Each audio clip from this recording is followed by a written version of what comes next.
పైన ఉన్న చిత్రపటంను గమనిస్తూ ఈ విషయాలను అర్థం చేసుకోండి. ఇంతవరకు తెలుసుకున్న విషయాలలో ముఖ్యమైన దానిని మళ్ళీ ఒకసారి పరిశీలిద్దాం. విశ్వమంతా నిండి ఉన్న విషయాలు రెండే రెండు. ఒకటి కనపడే పదార్థం, మరొకటి కనపడని శక్తి. విశ్వధర్మం లేదా విశ్వ లక్షణాన్ని అనుసరించి పదార్థం నిరంతరంగా శక్తిగా మారుతూ ఉంటుంది మరియు శక్తి నిరంతరంగా పదార్థంగా మారుతూ ఉంటుంది. కానీ ఆ నిరంతర మార్పుకు కారణమైన విశ్వధర్మం మాత్రం మారకుండా స్థిరంగా ఉంటుంది. దానినే సనాతనమని, శాశ్వతమైన విశ్వశక్తి అని లేదా పరమాత్మ అని అంటాం.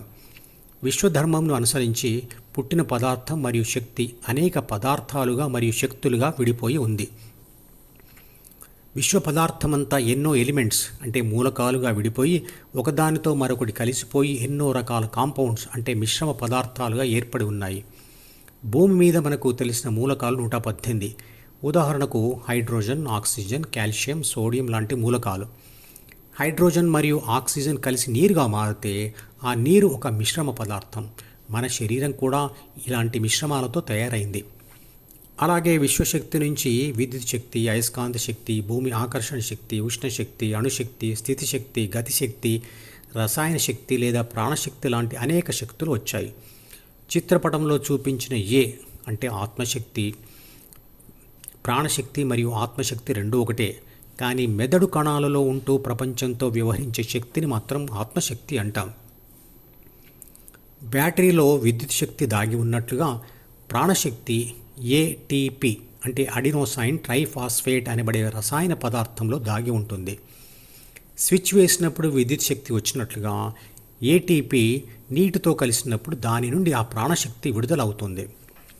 సైన్స్ ఆసక్తి ఉన్న వాళ్ళ కోసం ప్రాణశక్తి దాగి ఉన్న పదార్థం యొక్క రసాయన నామం చెప్తున్నాను.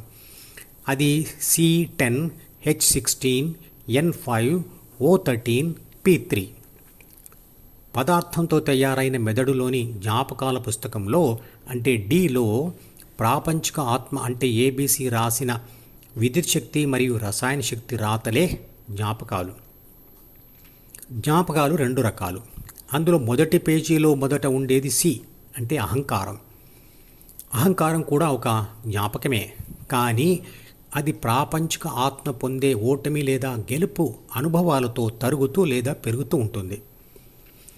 తర్వాత పేజీలలో ABC చేత మొదట తాను అనుభవించిన ప్రపంచ సమాచారం రాయబడుతుంది. తర్వాత అదే ABC ఆ సమాచారంను విశ్లేషించగా ఏర్పడిన సూచనలు అంటే కోరికలు Dలో రాయబడతాయి. అది రెండవ రకమైన జ్ఞాపకం. ప్రాపంచిక ఆత్మ యొక్క ప్రపంచ సమాచార విశ్లేషణ శక్తియే బుద్ధి. ప్రపంచంలో గెలుపులు కావాలని లేదా విషాదం తొలగిపోవాలని లేదా దేవుడిని తెలుసుకోవాలనే సందర్భాలలో ప్రాపంచిక ఆత్మ G అంటే ధ్యాన కోరికను Dలోనే సృష్టిస్తుంది. C మరియు D మరియు Gలతో ఉన్న ద్వితీయ మనసు ఆత్మ రాసుకున్న ఒక డైరీ లాంటిది. ఈ వీడియోలో శంకరాచార్యుల వారు రచించిన నిర్వాణ శతకం గురించి వివరిస్తాను. దాని యొక్క లింకును ఈ వీడియో డిస్క్రిప్షన్లో ఉంచుతున్నాను, చూడండి. మొదటి శ్లోకంలో శంకరాచార్యుల వారు ద్వితీయ మనసు అంటే C+D+G నుండి తర్వాత ప్రాథమిక మనసు నుండి కూడా విడిపడిన తన ఆత్మ అంటే ఏ గురించి ఇలా అంటున్నారు. ద్వితీయ మనసులో రాయబడిన అహంకారం అంటే C, ప్రాపంచిక సమాచారం ప్లస్ కోరికలు అంటే D మరియు బుద్ధి అంటే ప్రాపంచిక సమాచారం యొక్క విశ్లేషణ శక్తి ఇవేమీ నేను కాదు. కనపడుతున్న ఈ పదార్థ శరీరం, మెదడు, కళ్ళు, జ్ఞానేంద్రియాలతో సహా ఏదీ నేను కాను. మరియు బాహ్య పదార్థ ప్రపంచం అంటే ఆకాశం, భూమి, నిప్పు, గాలి నేను కాను. నేను శక్తిని, శివుడను అని అంటాడు. శివుడు శరీరంలో ఉండే నిరాకార శక్తి మాత్రమే. శరీరంలోంచి శివం వెళ్ళిపోతే మిగిలేది శవం.